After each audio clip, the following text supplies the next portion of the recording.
The ABSA Off-Road Championship this season welcomes on board a new partner in Donaldson Filtration Systems. Coming for the season, really excited about being involved. The overall idea is to get out there and have fun, enjoy it. As soon as we start enjoying it, we'll create the hype, and we'll create the piece around the brand. That's what creates the excitement. As soon as you've got excitement behind the brand, then you get the recognition. Partnership came about with our involvement with Nissan last year. We had a good association with Nissan. We got into motorsport on the back of them. They had an excellent season, and obviously with them pulling out, we were at a bit of a loss. And that's when Richard and his team came in and sort of said, well, how about become a mainline sponsor for the events?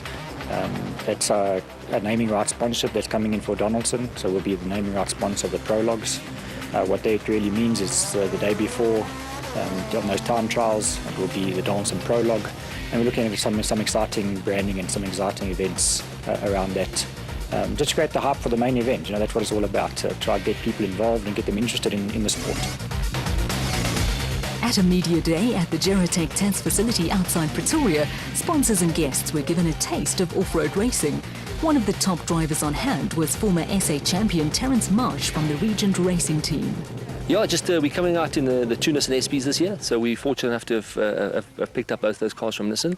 So yeah, I'll be driving the one SP, while Mike Whitehouse is moving across from the specials into a Nissan SP as well. So we're running two SPs. We're looking forward to it. It brings a little bit of heat and intensity into the team with the brother-in-laws having two of the same cars, so we're definitely looking forward to that.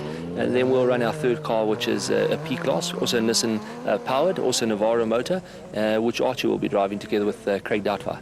There's not a hell of a lot we had to do to the car, more rebuild it. I mean, the pace needs to come from the driver, not the car. The car's quick, there's no doubt about it, and I think Glenn and the guys from Nissan have proved that. So it's more me getting up to speed with the actual car itself. And then obviously a change of navigator this year with me bringing Bix Curran in, which is also going to bring some intensity from my perspective. Bix has won 6 championships, he comes with a hell of a lot of experience, and I'm looking forward to that.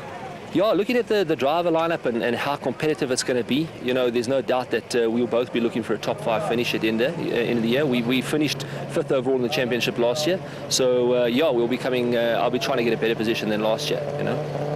A wonderful experience. New respect for vehicles and for drivers. Had the opportunity to go in both the SP vehicle and the BAT, and just unbelievable. The decision making that occurs in there every split second, and just the competence of the mechanics and the driver, something else. Absolutely felt in good hands all the time.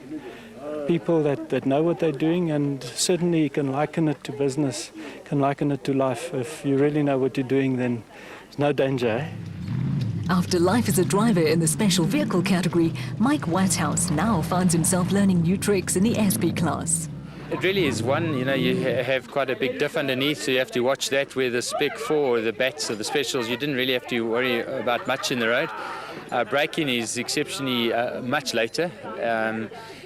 Down in horsepower, but a very, very exciting drive, very competitive class, because there's pretty much standardization as far as components, power, etc. But very, very exciting to drive. I mean, you can go out there and have an absolute bliss. So associated with the Nissan brand, I mean, at this stage, I mean, they're tried and tested, so the development's been done for us. Yeah, there'll be a bit of a teamwork. Terence has been fantastic. He's helped me a lot in understanding the car, so he's done a little bit of the development ahead of me, but no doubt we're going to be pushing each other. The Ford Challenge in 2010 will come from 2 factory cars supported by some highly capable privateers. Well, the Ranger's payoff line is built for tough, and what better way to prove that you are built for tough than off-road racing.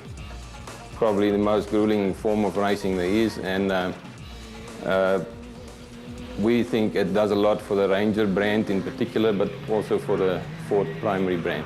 The team will look slightly different this year. It's Neil and Kenny in SP car, and then exciting new entrant Lance Woolrich and Ward Huxtable in a Class E car. That'll be the team setup for this year. The other SP vehicle we are using as a development car, and we'll do development work as the season progresses. Neil promised me, so I'm going to hold him to his promises. He promised us a few podiums.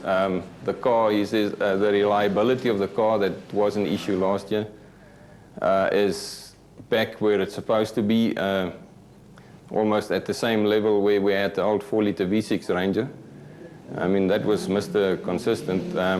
We know Kobus made quite a few changes to his car as well.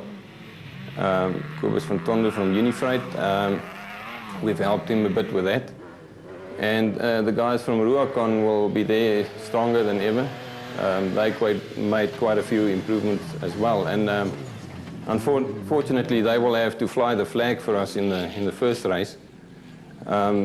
We decided to not go down for the Cape Town event, to rather do proper testing. I'm sure they will understand testing is as important as the racing.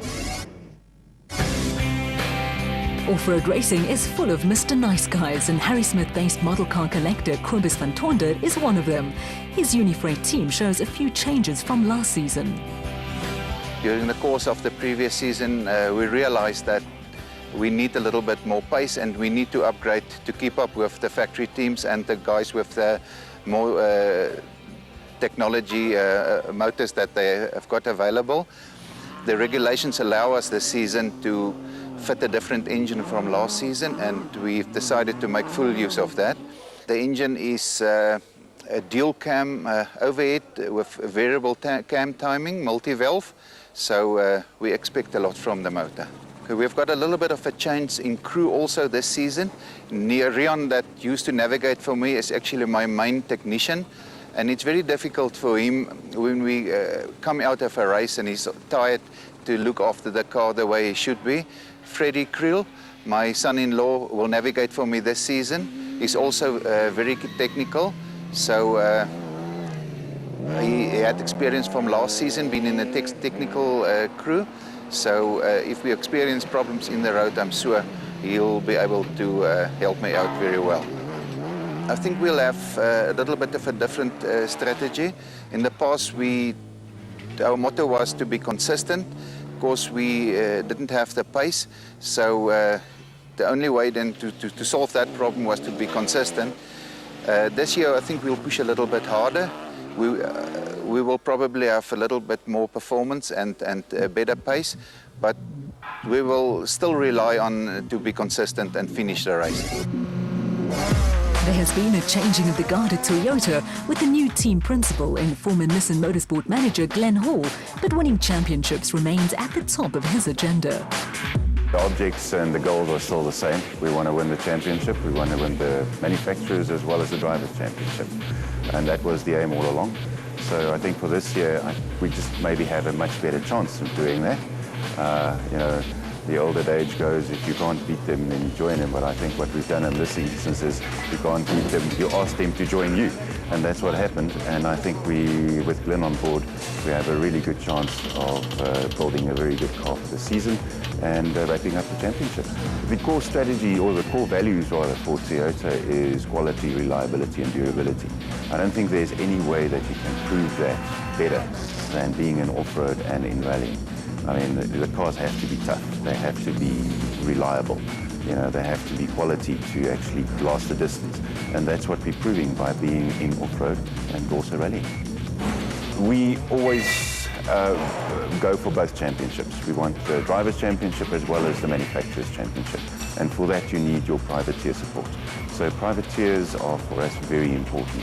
We need them there, and you know, the more privateers we have to enter in, especially SP class and also in rallying and all the different classes, the better for us. And therefore we try and make it as easy as possible for them to enter, and we try and support as much as we can. We are definitely in it for the long run, as we have shown over the years. You know, Toyota Motorsport has a history of nearly, well, it's more than 40 years now in South Africa. So we want to continue that. It's a very, very important part of our marketing strategy overall. And for the future, we are looking at bringing a new double cab bucky in the middle of the year, and then also looking at other possibilities, maybe even rally raid later on. Yeah, I think we're probably the biggest sponsor of events in both categories. In off-road, we have the Leidenberg 400, which is in April, and then also the Desert Race, the Toyota 1000, which I think everybody knows that's kind of the top one in the calendar. That's now in September this year. We're looking very forward to that, and yes, we do spend a bit of money on that. Some people would say, argue that it's the biggest sporting event in Botswana and probably in the Southern Hemisphere. New Toyota team director Glenn Hall masterminded nearly a decade of Nissan domination in off-road racing and now takes up a new challenge. Our plans for 2010 is to run the two Hiluxes, the single cab Hiluxes that Toyota were running last year for the first 3, maybe 4 races at the most. And we're busy building a new double cab version of the Hilux, and that'll be some exciting innovations which will come with that vehicle during the year. For the first race, we've totally rebuilt the two Hiluxes, and we've made some modifications, and hopefully we've got some more performance. And above all, we want to be reliable for the first 3 races, get some points in the bank, and take the championship from there. For 2010, our driver lineups: Anthony Taylor and Robin Houghton in the one Hilux, and Duncan Foss and Rob Howie in the second vehicle. So an interesting new challenge from Rob Howie, escalating from Class E into SPs, and Duncan having a new co-driver and a new team. So it's going to be exciting for the first race. Privateers play a major role in the SA Manufacturers Championship, and privateer teams will again be on the receiving end of assistance from Toyota SA. Toyota do have a large entry in both SP and in the lower classes also, and I think that's exciting, great for the sport, good for Toyota, and it should make the Manufacturers Championship, shall we say, a more attainable task. So the more vehicles you've got, the more chance we have to win that championship. So we'll be pushing flat out, helping all the privateers to make sure they're reliable and right up there. One of the privateer teams Toyota will be helping is the Retirement Fund Solutions squad run by team principal Chris Duploy. Yes, we will be running 3 cars this year, 2 Toyotas, 1 BMW X3. It's the first one in South Africa. We are very excited about it. The drivers will be myself, Hannes Grobler, and Christian, my son. And we will competing in the SP class, yes. One of the exciting 2010 developments is the new RFS BMW X3. The engine next to me is still outside the car. We are busy with the bodywork, but we hope that we will be participating in the second event this year. The new RFS BMW X3 will be driven by multiple SA rally and off-road champion Hannes Grobler, who brings nearly 4 decades of experience to the table. I think you can't measure experience in any terms. So that was the main reason for appointing Hannes to drive one of the Toyotas in the first race. But he will competing in the BMW for the next of the season, yes. After 33 years of driving various Nissan products, Grobler finds himself behind the wheel of a Toyota on the first event of 2010. It's going to be totally new for me going into the Toyota. I mean, I've been with the Nissan car for nearly 33 years, so it's going to be a change. But sometimes you need a change in life, you know, and I'm looking forward to it. The vibe is very good on the off-road scene, and all the people are looking forward to see what we can do with the Hilux. And then the biggest thing is the BMW X3 that the guys are building, and that we're probably going to race from the second or the third race, you know. So I'm looking forward, especially forward to that, you know, and especially because it's a diesel, you know, and a lot of people doesn't believe that the diesel is going to work. But yeah, it's a challenge for all of us, for the technicians and for the whole team, and we'd like to make it work. No, yeah, well, fine. Hannes Grobler driving Toyotas and BMWs must be driving Nissan stalwarts to distraction.